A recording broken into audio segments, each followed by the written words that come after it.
তো গাইস, আমি আমার মামা এখানে মাছ মারতে এসে একবার বিপদে পড়েছি। তখন আমরা যথাস্থানে যাই আমার নিজেরা সেবে আসলাম। তখন আমরা আবার আবার এখানে এসেছি, মানে মাছ ধরতে এসেছি ও কন্টিনিউ ভিডিও করার জন্যে।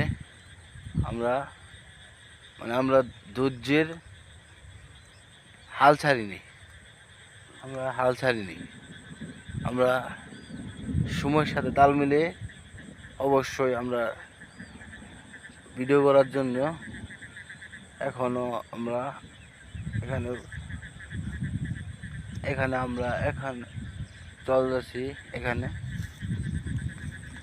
তবে দেখা যাক মাছ, দেখা যাক আমরা কি মাছ পাবো কি না পাবো, তা একমাত্র উপরওয়ালা জানে। আশায় আছি যেন মাছও পাই, আমার ভিডিওটি যেন আনকমন হয়। আপনারা সবাই দোয়া করবেন যেন আমরা সফলতা লাভ করি।